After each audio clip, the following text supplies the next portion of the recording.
Snowball Spark. You want good words? Data languager. Talk real sports with a real man. Come after me! I'm a man! I'm 40! And now, here's the be-all, end-all, know-it-all of high school, college, and pro sports. Aaron Skinny Count with the Skinny on Sports. We're talking about practice, man. I'm the MVP. Good Wednesday morning out there, Western Oklahoma. Welcome to the Skinny on Sports, right here on 98.1 FM, the Sports Animal. Glad to have you along for the next hour. Get into all kinds of stuff. We'll have some high school football with Coach Maynard ahead of the Week 10 regular season finale at John Marshall. Pick his brain about Elk City football. The first edition of the college football playoff rankings were released last night. What were your overall thoughts on the poll? Did anything surprise you? Is there anybody that's way too high or way too low? Does Oklahoma have a gripe about being behind Texas? Then how many teams, after last night's poll, would you say still have a realistic shot at being one of the top four in the college football playoff? So we can talk all things college football playoff rankings. World Series, Game 3 last night. Game 4 last night. Rangers ended it early. A couple Oklahomans have been gigantic for the Texas Rangers. And again, last night, one of them was there. No Aroldis, no problem. And that's just kind of the way good teams do it, right? You lose a guy that's been so clutch, so important in a playoff run, and some long-haired dude just steps up and gets the job done, right? Teams down 3-1 haven't fared well, but it's not a complete death sentence in the World Series. And the Rangers did something that nobody's ever done last night. They did it in crazy fashion, to be honest with you. So we talk World Series. Game 5 coming up tonight. Chance for the Texas Rangers to win their first World Series title ever in Arizona this evening. 225-9698 is the phone or the text line. It's 225-9698. Give us a call, shoot us a text. We can talk about any of those things. Whatever else might be on your mind, feel free to chime right in at 225-9698. If you're going to be outside the listening area, one of these days, you can stay in touch with us multiple ways. You can log on to kadsam.com, download the app as well. The app is free. All you got to do is find us, Paragon Communications. There's radio. There's Penny News. Brand new edition of that Penny News hit the website last night at midnight at thepennynews.com. And Big Elk and Paragon TV, not only football but also high school basketball coming up on Friday night. Of course, if you missed the show entirely, you can go back and find it. Anywhere podcasts drop, the Skinny on Sports podcast is available. How are you today, Jared? I'm good. How are you? I'm doing well. How did trick-or-treating go in the metropolis of Canute? I tell you what, it wasn't as busy as it's been in the past, and I blame the weather. I blame how cold it was. See, that's interesting because I think in our neighborhood, the results were exactly the opposite. I was asking my mom, because she's lived out there for, a decade now. Yeah. What's it like trick-or-treating? And she said, last year I probably didn't have 10 kids come by. And, finally just went across the street to the neighbor's house or whatever and turned off my light. That wasn't the case last night. It was a madhouse around there. Good. And the best part was there was a little bit like a 10-minute lull where we decided, you know what, let's go over to the neighbor's house. And so that means I still got a big giant bowl of candy left over that we did not pass out. That's good and bad, right? No, it's good. I don't see. So it got me to thinking. And people like when we talk about food. We've seen that on the text line. Oh, yeah. And it blows up anytime food is a subject. And so here was, let's take you back to 10 years old. That way somebody would actually give you candy if you went to their house to trick or treat instead of now as over a 40-year-old. That's a that's a whole nother conversation is how old is too old to trick or treat, right? Yeah. That was kind of a debate all day I was hearing on these airwaves and elsewhere. Yeah, we can get there. It got me thinking too. Somebody asked me, is 14 too old? I think it's hard. It's hard for me to know how old somebody is anymore. Right. I mean, you could have some 6'2" kid. Like there's with Wyatt's little group running around the neighborhood. A couple of them were dressed up as basketball players, which meant they just had a jersey on. Yeah. Wyatt and one of his buddies they started out with masks. Well, then they couldn't see, so they just took the masks off. So he just run around like himself getting candy for people. Yeah. And they're 12, 13, maybe a couple of them. Anyways, I think you just kind of, if the voice is deeper than yours, probably shouldn't be getting candy. Yeah. Is that fair? I'd say I'm of average height, and if someone is taller than me, I think maybe that's, some kids though are tall. I mean, that's the whole some thing. young You kids just are never tall. know. Yeah. You never know how old somebody really is. Yeah, but coming up to my house with just a rubber mask on in your street clothes, I'm like, come on, man. You just put on a mask and you get Just candy. putting on a mask. That's all you're doing. There's no effort here. Yeah. Some costumes were pretty cool last night. Yeah, there were some good ones. And of course the younger one. Anytime you see the younger ones, it's obviously made for that group of children. Yeah. Okay, so let's pretend like you have your taste now. So I'm not asking you when you're 10. I'm talking about now, but you can transform your body like your adult palate for candy. Okay. Gets transformed back into your 10-year-old self. If you're walking up to somebody's house, what maybe 2 or 3 items are you hoping to find when that door opens? Well, Dakota nailed it on the text line. It's anything Reese's peanut butter cups. That's exactly okay. what So I want you to here's what I want you to do. I want you to rank your top 3 chocolate-based items. Oh, okay. And your top 3 non-chocolates. Not a big fan of non-chocolates, but I'll do my best. My top, obviously Reese's. I gave that away as my number 1 chocolate-based item. I also enjoy Snickers. Yeah. I do like Snickers. That'd be number 2, solid number 2 there. And number 3, not a popular pick, but I like getting peanut M&Ms. Oh my gosh, are you kidding me? Was that your list too? I have. Oh my goodness! My third one, Reese's 1, Snickers 2. There's no debate in my mind. Number 3 is either peanut M&Ms or Milky Way. Yeah, I'm not a big fan of Milky Way, but so for difference sake, I'll go with Milky Way. Okay. But yeah, the peanut M&Ms are nice. Now, what are you? Let's stay with chocolates. Are there a couple that you're kind of have your fingers crossed that you don't encounter? What is the candy? Oh no, Will Bowie. That is not a popular opinion. Wow, doesn't like the Snickers, does he? Snickers, most overrated candy of all time. Yeah, That Twix can't is be a true. Twix is a number 4 for me for Dakota. I like Twix too, but one I don't want anything with coconut. So what is that one candy bar that sometimes Almond Joy or Mounds? Yeah, no, not. I toss those away. I'm not coconut for me. It's kind of how I also feel about onions. It's a texture thing. I don't enjoy coconut. It's something about it. I like the taste. I like the smell. But just not for me. And sometimes, like I don't like anything mint with chocolate, like chocolate mints. There you go, Dakota. York peppermint. Those York patties come in dead last. They don't mix well for me. I don't understand it. See, I don't mind that. I don't mind it. So those are a couple I would say, no thanks. I'll go to the next house. I'm with you on the coconut. I like the flavor of coconut. I don't like the texture of coconut. Isn't that weird? I felt that for the longest time I had the same feeling about onions, right? Until I finally I guess I grew up. Yeah, maybe you roast some coconut, it'd be better. Maybe, yeah. But yeah, it's the Almond Joy one, York peppermint patty, absolutely. See, I don't mind the mint and chocolate. It doesn't blend well for me, and it's my palate fighting itself, going, no, it should taste like chocolate. No, it's a mint. No, it's a chocolate. I just don't like it. Yeah, Jeremy Robbins is on. Yeah, anything mint chocolate, no bueno. I agree, Jeremy, 100%. I'm with there was I thought of another one. Almond Joy Mounds. I'll think. Oh, I know what it is.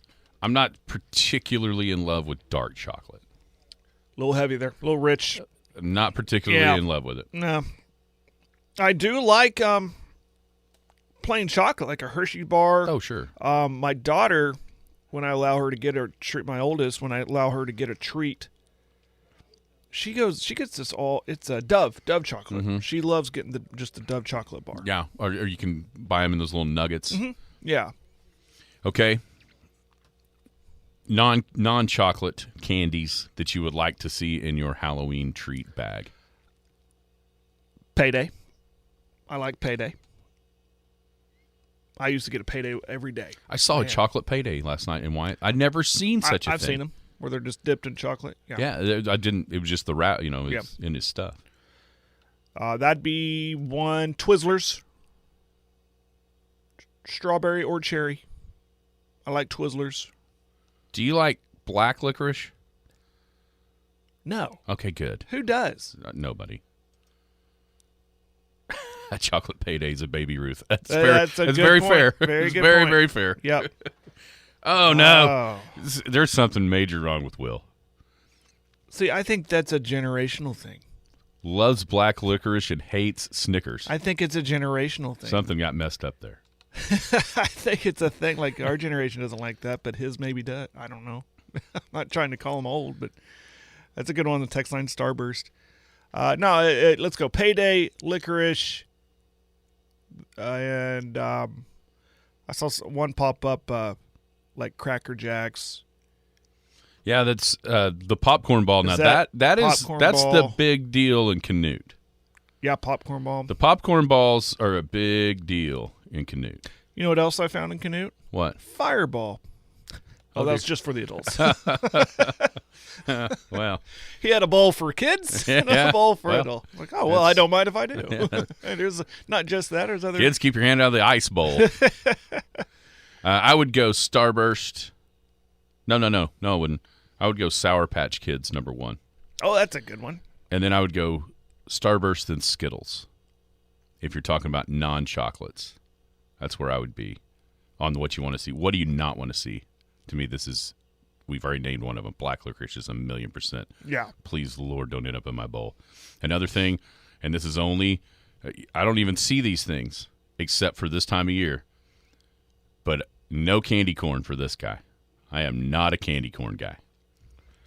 My kids did not come home with any candy. Candy. Well, I hopefully, think people are jumping on board. hopefully that's When they go and buy it, and then at the end of the night, like, why do we have all this candy corn? Yeah, 'cause nobody likes nobody it. wants it. nobody wants it. Don't And waste so your money. Maybe the candy corn has been eliminated, and we can start next with trying to get rid of pumpkin spice. Yeah. Yes. Chewy. Oh, what did I see? Oh, I know what it was. There was two things I didn't know existed until last night. And it was a chocolate Payday and gummy Skittles. Have you ever seen gummy Skittles? Yes, I've seen. Gummies. I had not seen that I either. like gummies. I like a lot of any kind. Yeah, of gummy bears. Peach ring gummies. What? That's my top. Peach. Oh, yeah. rings. I know what you're talking about. Yeah, those are great, especially the ones from Atwoods. My goodness. The little Haribo gummy bear packages. There was different flavors. One of them was like those Coca-Cola bottles. Huh. You know, Yeah. I like gummy bears too. Chewy Sprees. That's an interesting one. Yeah, I've seen I those. don't know if I knew those existed. There's a new one now, and it's like a gummy. On the outside of it is nerd candy. Yes. That's actually really good. Uh, Those are good. there was conversation about that on Jim's show yesterday. Oh, really? Yeah. I'd never even heard of that. Yeah. But it sounds delicious. Yeah, my kids have come home with that sometimes. Hot tamales. That's my wife's favorite. Hot tamales. My wife loves hot tamales. Or speaking of the Fireball, remember that? What was that called? The little red circle is a jawbreaker, but it was cinnamon spicy. Oh, I remember that. Yeah. What was that called? Those are good. Was it a Fireball? Is that Maybe. where they got the Maybe. name for the I don't liquor? know. Oh, yeah. Apple caramel suckers. A popular pick Very good. at. I always see those at Baseball. baseball game, basketball games. My wife has small a whole. school. She has a whole sack of them in her the Yep. baseball bag to Yep. pass out to children or just herself. Caramel is. I like caramel. I like caramel as well. Kind of gets sticky in your teeth, but who cares? Ah. All right, good stuff. I mean, it's amazing. You start talking about food, and the text line lights up. 225-9698. Anything? It seems like we're leaving one bad one out, but I can't remember what it is. I'll probably think of it. All right, last night, World Series Game 4. Texas Rangers basically ended it in the third inning. Do you know that did you see that they'd done something that had never been done in the World Series? Was that hit a cycle as a team? No. That wasn't it? That's happened before. Okay. I don't know. What was it? No team had ever scored 5 runs in back-to-back innings of a World Series game. And here's what's nuts. The Rangers scored all 10 of those runs with 2 outs. Yeah. Yeah, that was crazy. The last team cycle was the Braves in 1991 in an inning. Wow, that's been a while. Yeah. But yeah, that's what's crazy. Nobody had ever scored five runs in back-to-back innings of a World Series game, and Texas did it last night, and all 10 runs crossed the plate with 2 outs. The things that you saw, Simeon had struggled at the plate. Now all of a sudden he's hitting. Garcia went out. How do you say the guy's name? Jankowski? Jankowski, yeah. Jankowski steps. I mean, that's just when you Next see guy up, that is, and that you see this sometimes with teams that win titles, and it sure looks like the Rangers are in great shape to win the title, and that's part of the reason why. Maybe it's not always somebody getting hurt, but maybe somebody struggling a little bit. And then somebody, steps up in a different spot in the lineup. And last night it felt like everybody up there was going to get a hit there for a little bit. They're rolling, in the way that they were hitting the baseball. And so now up 3-1. And for the second straight night, the Rangers get an outstanding pitching performance from a dude from Oklahoma. That's awesome. He was great. The longer he went, the more confident you got, outside of obviously all the runs being scored, but able to keep him in, not just for the game, just for the series itself, the longer that they can stay with him. Because I thought this game's going to last till 11:30 because we're going to switch pitchers, both teams, every 2 innings. But he was great. He was on point. He got the outs when needed. And that's big for what I just said, because it gives you an advantage tonight. I mean, you're going to have Evalde on the mound. They're going to have the advantage, you'd hope. But it for whatever they could probably go to their bullpen a little bit more with some more guys in rest. Like my wife was asked, well, why didn't they bring in Leclerc? Why haven't they brought in Leclerc to close it out? It's like to rest them. Trying not to have to. And I love the move with 1 out, bringing him in, with 1 more out with 2 outs to get the 1 out, bringing him in. Because then my wife's, well, what are they doing now? It's like, because this is the metaphorically throwing them a curveball. Now they're going to bring this guy in to get 1 out. This is perfect. So, yeah, but he was awesome. He was really good last night. Love to see it after his outing last time where he just got shellacked and he bounced back and threw a good game. Yeah, I mean, with both of these teams, that's now what, 9-0 for the Rangers on the road in the playoffs, and also when they score first. Arizona hasn't lost when they've scored first. So as soon as the first run crosses the plate tonight, do we just stop the game? Oh, a crazy stat. Yeah. Yeah, I'd prefer that. Just if it's the Rangers. Yeah. If a leadoff home run from Simeon and they just go, oh, wait, all right, start popping the champagne. Yeah. It's over. 3-1 is not a complete death sentence, but it's sure been close. You know how many World Series there have been? 120 almost something. This is number 119. 119. Okay. This is 119. And obviously there hasn't been a 3-1 lead every time, but in the 118 World Series that have happened prior to this one, how many times do you think a team has overcome a 3-1 deficit to win the World Series? 6. You're right. You must have looked it up. Nope, I heard the stat last night. Oh, did you? Yeah, 6 times. And it had all been kind of back in the day except for 2016. The Cubs came back from 3-1 down against the Indians to win that World Series. Before then, it hadn't happened since 1985. with the Royals coming back to beat the Cardinals, and that took a horrific call from Don Dinkinger to allow that to even happen.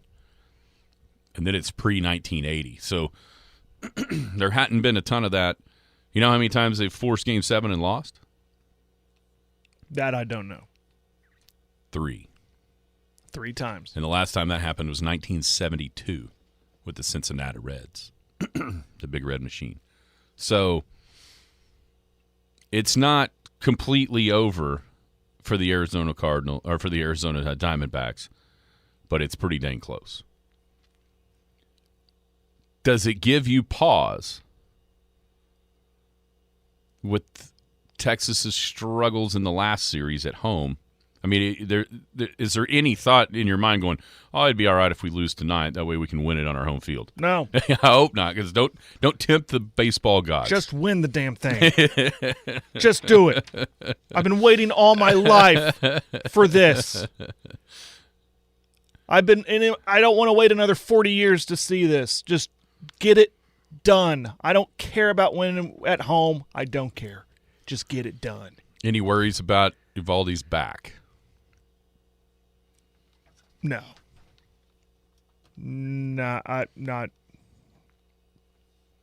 I don't think. No. If there was, they'd scratch him. You know what I mean? Yeah. If he wasn't good to go, you'd think he'd be smart enough to tell him. So no, I'm not. No worries for me. And you probably also have that in your mind as the pitcher going, "Yeah, I want to finish this. I want to be the one." Yeah. And there's going to be, you'd hope adrenaline would take over, or at least for a little bit, just for a little bit. Right, but no, I if he didn't think he's smart enough, if he didn't think he'd put his team in jeopardy, he would say something. And that was one of the good things last night about the way that game went. There were a bunch of arms thrown out of the bullpen, but none of them really mattered. Right? I mean, the main, you didn't see Chapman. You did see Leclerc for an out. But for the most part, the guys that came in for the Rangers, you're hoping not to ever see again in this series. And so essentially in the bullpen game, because of what Heaney did, the Rangers got to rest their bullpen. And of course, and the bats obviously getting out to that 10-0 lead. But yeah, I don't think you could have drawn up a better Game 4 if you're a Texas fan. The way that thing went, I wonder the approach tonight with Bochy. What will he do? He's obviously won World Series before, so this is nothing new for him. But will they treat this like a Game 7 in a sense where they will use as many arms as possible to get a win, secure a lead, protect a lead, et cetera, or will it be more of a traditional outing from your starting pitcher, your setup man, your closer, et cetera? So that's what I'm curious about. Is it a show of desperation, and how detrimental would it be if he started to do that and then something quirky happens and suddenly you got a Game 6? Yeah, but you got a day off tomorrow. That's true too. You got a day off to travel. I say that wondering about John Gray. I mean, that's an incredibly short rest. Yeah, there's no way. You see what I'm saying? With taking no, John Gray's not pitching again until Game 7 because of what happened yesterday, removing Garcia and Scherzer from the roster. Oh yeah. Now he's in the rotation. Yeah, he has to start Game 7. That's right. That is right. One would think. Yep. Because with the loss of Scherzer, would be in my mind. I think that's how that would go. That's right. So. It's one of those things where you don't want to give the other team any sort of life. When we've seen it in certain series in the past, where just a little bit of we got Gallen on the mound, win that one. Now we get to go back to Merrill Kelly, who was dominant in Game 2. If you're a Diamondback fan, that's what you're thinking. All right, we got our ace today. Gallen can win Game 5. We go back to Texas. Kelly does what he did in Game 2, in Game 6. And all of a sudden, anything can happen in a Game 7. The path is there. It's just a matter of right now. Texas's bats are just rolling, man, just rolling. It could be. I had a feeling that it would open up after only getting one run in Game 2. I had a feeling that they would start seeing it a lot better, and they have. And it's all up and down the lineup, man. It is. Everybody's contributing. It is. So, Jared, last night the first college football playoff rankings were released. And this is always fascinating to see what that committee comes up with and then hear the answers as to why. And they never make any sense. Because the reason why you did one thing for one team is not why you did another thing for another team. But at the end of the day, there's always some weird things just because the resumes aren't complete, right? I mean, there's things that will matter later on down the line that everybody knows are going to matter. And so, honestly, these come with a grain of salt in my mind because there's still so many things left to play out. But overall, what did you think about what you saw with the college football playoff rankings? Well, it was the top 4 that I think me and you agreed that it would be the top 4 just in a different order. Not me. Who did you think? I did not think Michigan would be in the top 4. You didn't think so? Mm-mm. I did, but I didn't think Ohio. But I should have been listening to what I was saying. Ohio State has the most impressive wins. Florida State has an argument too, but so I'm okay with Ohio State being 1. And Washington, right on the cusp. And I'll tell you, obviously I watched all the World Series, so I didn't see what their reasoning was for a lot of this, if they gave any. And then, of course, there's the Texas-Alabama-OU thing, the trifecta there of everybody beating everybody. What do you do with those 3, and where do you put them? And I think, I always take this, like you said, with a grain of salt, because when does this rankings ever reflect the last rankings of the year, right? It always changes. So there's a lot to work out here. Obviously, Ohio State and Michigan still have yet to play. Georgia, can they run the table? It's always hard to do. Can they run the table and get the, is it going to be LSU or Alabama, which will be decided probably this week? So that's why I kind of, it's the first week. I'm not going to go up in arms. I know a lot of people in this state are about where Oklahoma's at, because they beat Texas, obviously, but don't lose to Kansas and you don't have a complaint. And you gotta like, if you're Oklahoma and if you're Texas, that Oklahoma State and Kansas State are there in the top 25. The loss suddenly doesn't look so bad if you're Oklahoma because Kansas is right there at 21. But there's just a lot of, there's a lot to break down, but I'm not going to go crazy about it right now for what I said earlier. This isn't the last rankings. It's just the first rankings. Lot to play out. There's a lot to play out here. What if Missouri wins this week? Well, that's. Where do you put them? Let's let this play out before we start building the gallows for these guys who put them where they're putting them. There's still a lot of season left. Yeah, the truth of it is, this could be the cleanest.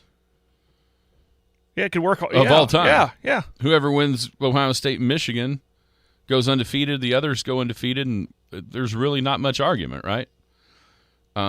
Question on the text line: Does Washington have the best win? Well, they've beaten the highest-ranked team. I guess the thing that is always baffling to me about this, and I get it. It's a snapshot of a resume of a team in the middle of a season.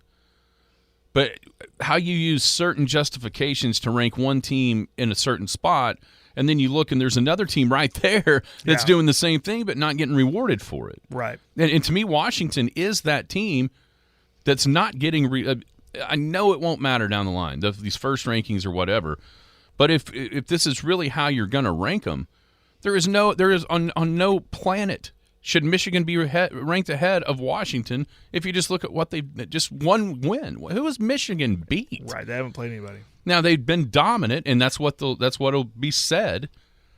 But who have they beat? Well, they should be dominant. They played nobody. They played nobody. They should and be knew dominant. their plays the whole time. Yeah, yeah. And quite frankly, was that even brought up? Did anyone ask him? We started having trick-or-treaters right about the time, and I couldn't hear a bunch of... I bet the answer was, well, we can't speak to an ongoing investigation. I heard Herbie, and, of course, the very first question is, how is Texas ahead of Oklahoma? And he says, well, that one upset. But you look at, there's been some struggles in some other games. Just completely, okay, that's fine. But did Texas not struggle against Houston? You know, the Bama win, that Texas has is even trumping Oklahoma beating Texas. You know, that win is trumping them losing to a team that's 2 behind them in the justification for everything. And you can see it coming with all the polls. At the end of the day, it won't matter if both teams went out to the Big 12 title game. Somebody's going to win that game, and then you'll see how the chips fall as far as what happens around the country to find out if it's good enough to make it into the top 4. So I guess that's at least the one part of this that's a little bit different almost, it seems, than other years, and partly because we've got more conferences in the race than we have. We've actually got the Pac-12 in the race, and these games down the stretch will matter. Obviously, the Big Ten and the SEC are normally there as well. Is there anything that surprised you? I don't want to say I was surprised that Oklahoma State got ranked. They deserve to be there with how they've played as of late. Maybe I'm trying to find a surprise. There was one definitely for me. Shoot, go. I can't believe they only have LSU 14.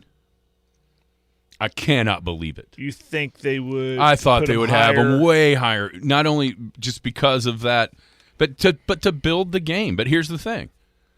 ESPN doesn't have the game. It's a CBS game. You know what I'm saying? Yeah. But I can't believe LSU is that low. I really can't. Because I promise you, if LSU goes into Tuscaloosa and wins on Saturday, in that show next week, you're going to start hearing the what if LSU knocks off an undefeated Georgia, can the SEC get a 2-loss team in? Guaranteed. That's happening. And so I'm surprised that I'm just surprised that it went, undefeateds are all in a pile. No 1-loss team is ahead of them. All the 1-loss teams are right there in a pile, at least the Power 5 ones. Okay, yeah. You know, the Power 5. There's Air Force right there. Air Force 25. and Tulane or whatever, but they're not going to be there. But you know what I'm saying? And then you have all the 1s, and then you got the 2s. I'm surprised that there's not some mix and match in there. When you look at, let's say an LSU and who they've been able to knock off and gotten beat by versus, say, Louisville or what. I'm a little surprised that LSU is that low. How many teams do you think still have a realistic chance to make the playoff? Make the playoff. Mm-hmm.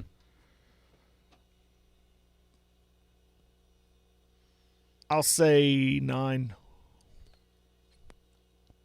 9. I'm trying to find a 10th.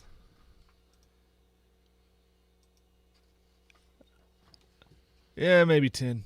Well, you're going to have the problem of cannibalism.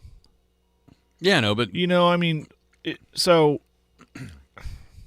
at this point today, yeah, 10 if it's today that are still alive. But that number will get smaller, obviously, as we move on. I go 11. 11? Mm-hmm. And it's not the top 11. Mm-hmm. I think the top 10, Ohio State, Georgia, Michigan, Florida State, Washington, Oregon, Texas, Alabama, Oklahoma, and Ole Miss all have a chance. Realistic shot at it. Something completely crazy doesn't have to happen. And then my 11th would be Mizzou. That's where I went. That's where I got my 10. I don't think Penn State has a realistic road to get there. I don't. Even with winning out and winning the Big Ten title? They can't. They can't get to the Big Ten title game. Because they lost to. Well, I guess they need help. Yeah, they would need Michigan to beat Ohio State. Right. And they'd have to beat Michigan and create a 3-way tie. I have no idea what the tiebreakers would be there because they all beat each other. I'm going to do the old playoff predictor. I don't think Penn State has a road. Let's say they win out. They win the title game and gives them a 90% chance. Well, if they do that, but how do they get to the Big Ten title game? Again, they need help, outside help. Right? I don't. Yeah. I just don't think they're there.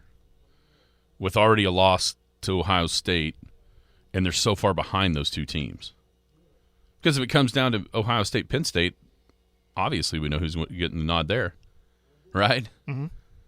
And that could even be as a second team in the Big Ten. Let's say Michigan beats them both, goes undefeated and makes the playoff, or goes undefeated and can't get into the playoff because of the scandal.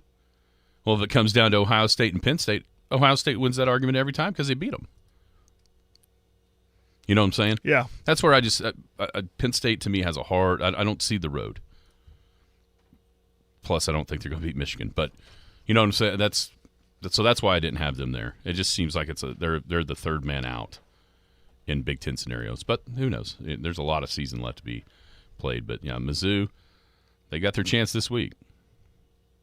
Yeah, we'll find out if they're for real. Mm-hmm. It seems like the time where it doesn't work out well for teams that Georgia plays. Yeah. These normally are beatdowns. Yep. When somebody rolls into Athens like this. Kind of we saw it with Tennessee last year. Kind of the upstart Tennessee team for the first time in a while. And Georgia just dismantled them. I mean, how many times has a really, really, really good Missouri team come to OU? Remember back in the Brad Smith days. and then boom. Chase Daniel days. Chase Daniel. Yeah, Missouri can build a good team, and then he got so surprised he started eating his own boogers on the sideline. It's fun to talk about. I just don't know how much of this is charade for TV and how much of it is really what the committee thinks about ranking teams where they rank them. I know. And you're right on the tech. I mean, if Florida State, Washington, Georgia, and the Ohio State-Michigan winner runs the table, it's a simple deal. Joined now by the head coach of the Big Elk football team. It is Coach Zach Maynard. How are you today? Good, how are you? Uh-oh. Hang on a minute. Try it again. Good, how are you? There we go. If I hit all the buttons, if I press them all and they light up, then it works better. Last week, I thought you guys, for 44 of the 48 minutes, did exactly like we had talked about last week. You came out and really kind of physically dominated the game, except for that small little period there right before halftime. So when you look at that film, like how much of you is going, we did exactly what we wanted to, and how much of you is going, boy, we can't afford those mistakes later on? Oh, I mean, we were still blocking them and tackling them and getting after it. There's some technique stuff that we still just, for whatever reason, one or two guys doesn't block with the right technique or tackle with the right technique. But, so we worked really hard on fixing that this week. And, obviously, you can't turn the ball over. Doesn't matter who you play. It's the name of the game. The team that doesn't turn the ball over, that doesn't beat themselves, is going to usually win. So we were lucky with that Friday night and being able to overcome some of that stuff. But it will eventually get us beat if we continue to turn the ball over. I won't ask what was said in the locker room at halftime because I don't think we can air that. So, but was that what you kind of pounded in their heads though? That it's simple as this, guys: turnovers. Yeah, turnovers, and they had like 1 or 2 first downs that first half, maybe 1. Yeah, no, it's that was pretty much the conversation was, guys, it's not even – there's no adjustments to make. We're doing everything we want to do. Just don't give them the ball. And that was about it. It was, and we responded well coming out of the second half. Did what we did for the first, 22, 23 minutes of the game. And so, is what it is. Got to learn from it, grow from it, and not allow it to continue to happen. And that's it was such an anomaly because this team hasn't been a team that turns the football over all year long, especially, outside of the snaps early on. There hasn't really been where a guy's running with the ball and he loses it. Yeah. No, I think I think against Clinton we turned it over twice, but other than that, really haven't. And so, it's part of the game. It's going to happen sometimes. However, it's got to be cleaned up. We've got to learn from it and move forward. And because if not, playoff football time, those things will change a game in a hurry. an optimist to a fault to a point when it comes to stuff like this, and I see that I took away from it, like, turn the ball over the first half. That last 2-3 minutes was a disaster. Let's just call it what it was. But then I said, hey, they came out of the locker room. They were headstrong. They didn't let that get them. I mean, do you look at it like that? Yeah, no, I mean, mentally to be able to come out from come out from a game off of an emotional win against the week before, and then go up 21-0, and then in my mind get lackadaisical, and just think that, hey, let's just get this thing over with. Going into halftime and then having to respond. So there's always learning moments and teaching moments, and times where our kids get to grow and obviously respond to some adversity, and so those are good to have, especially in games that you're going to win and win convincingly in. So this week, John Marshall on the road. It's a team that has some playmakers, has some ability, has athletic ability, yet just hasn't really put it all together. How much, as you as a staff, to keep the kids' attention for the week, with obviously the playoffs looming next week, how much did what happened in Cache with Clinton getting upset, and there's still, however small chance it really is, but that there is still a chance at a district title, how much does that help you keep the guys focused this week in a game that we were sitting here last Wednesday, really probably didn't think it was going to matter? Yeah, no, it's big. And our kids, like we've been telling them the last 2 weeks, even if we don't use these 2 weeks to get better, we're not going to finish where we want to finish, and so, we've really harped that in, and we've put some things in that, we'll use in a couple weeks, and hopefully don't have to use Friday night and handle business, but. I think that's the whole gig right now, is just making sure that we understand that the Elk City Elks have to get better if we're going to be where we want to be when this whole thing's said and done. Talking to Coach Zach Maynard of the Big Elks, you mentioned keeping stuff in your back pocket. How much of that do you like to have, and also how much do you think we maybe ought to show this just to make the other team have to work on something that they're not maybe planning on having to work on?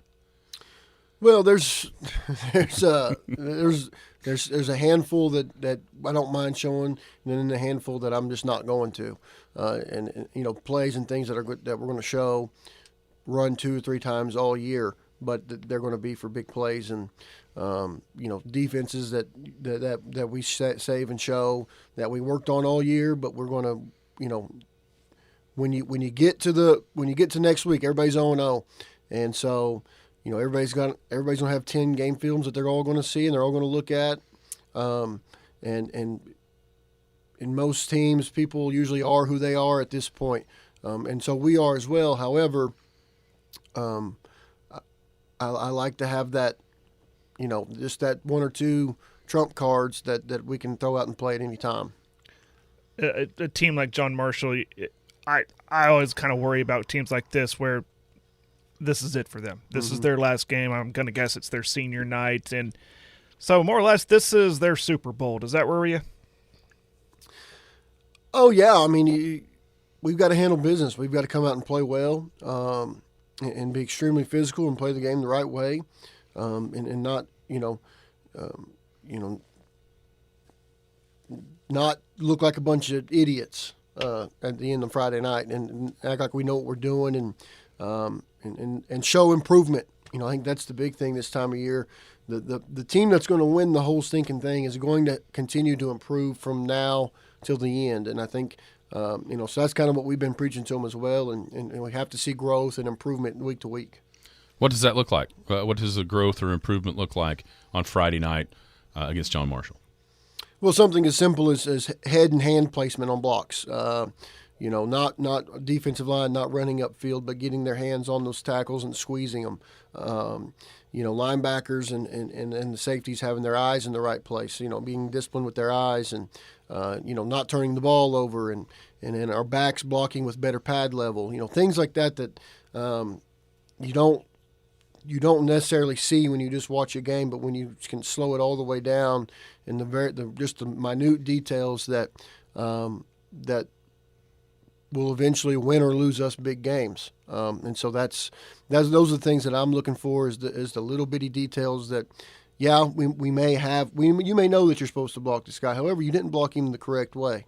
And just because he's not a stud, he didn't get to make the play. However, if you block a stud player like that in a couple weeks, he's going to make us look bad. So, things like that we have to get fixed and moving forward. Let us into what your process is like during a game, okay? So I'm going to ask this question, and I know the answer, but I'm real curious because Aaron mentioned the situation with Clinton losing. They're going to be up in Woodward. If stuff happens, you guys take care of business. There's a chance there. Will you be scoreboard watching during the game? No. Will you have anybody? We look at up in the crowd, and they're doing this. They're giving you hand signals. Nothing. That doesn't worry you. Nothing like that. Because we will. If you want us to, we'll relay it down to Daniel for you. That's what I was going to say. Usually at halftime, I'll ask Daniel to come out. Hey, what's the score to this game or that game? And quite frankly, I'll be paying more attention, wanting to know the score to the 4A2 game. Bethany Newcastle versus than I will this one. Would does that just because we all know it's going to happen in Woodward? Or do you feel like you probably I don't got a lot of respect for Coach Higbee and those guys. I don't imagine they're overly zealous with what happened last Friday night. So I imagine you'll see the Red Tornadoes come out and handle business. Poor Woodward. Yeah, I don't know that the practices over there have been all that much fun this week. No, and I mean, I just imagine they were kind of like us, looking forward to whoever you're going to get in the first round, and just laid an egg at a tough place to play. Yeah, and Cash does have some tough kids, some tough players, and they put it together Friday night and got the job done. However, what's that got to do with the price of eggs in Elk City? Right. So, last thing, when you see the schedule, the way the district sets up, and the way it did for us, how much do you think it might help to go from, playing the first part of the season, felt like it was loaded with run and power right at you type teams, versus now you got it kind of spread out. Woodward wanted to throw it all over the place, and I assume John Marshall's kind of the same way. How much does that help us seeing all the different styles within the district heading into next week? Yeah, I think it's big. You can go back to who we played in non-district, and I think we've seen a little bit of everything that anybody can possibly throw at us, besides someone who's pretty identical to us. Even though Clinton is that way in some regards, but no, it allows really as a defensive guy, it allows you to have 2 or 3 different ways to defend just about everything under the sun, and so which is something that I like to have and do, and it gives us an advantage in the fact that we can line up to multiple formations and really not blow our minds week in, week out. I think we've seen just about every formation any offense can throw at us at this point. So it has its advantages in case someone does something tricky that maybe they haven't shown, and all I got to do is say, hey, remember when we did this? Oh, yeah, okay, jump in it. Has this season gone slower or faster in your second year than it did a year ago? I don't know. It's been a weird year almost. It feels like the weather's been weird. Last year I think it was about to snow this time of year. It was freezing. So, I don't know. Every year's different in and of itself. I think this team has really, really grown from where we were at, and we still have a lot of room to grow. And I think we're pushing and pressing and trying to get there, and I believe we will before it's all said and done. Awesome. Thanks, Coach. I appreciate your time. Head Coach Zach Maynard of the Big Elks joining us here on a Wednesday. All right, Jared. Are the Rangers going to be champs when we open up the microphones tomorrow morning? I certainly hope so. Because I don't want a Game 6 happening while we're I know. That's what I told Sean this morning. Our broadcast will be a lot better Friday if the Rangers can win tonight. Yes, I'll be a little bit more focused in. Everybody have a great Wednesday. You've been listening to the Skinny on Sports podcast with Aaron Cow. Be sure to hit that subscribe button to get alerts of when the latest podcast is available. Thanks for listening. That ball is blistered to right. Way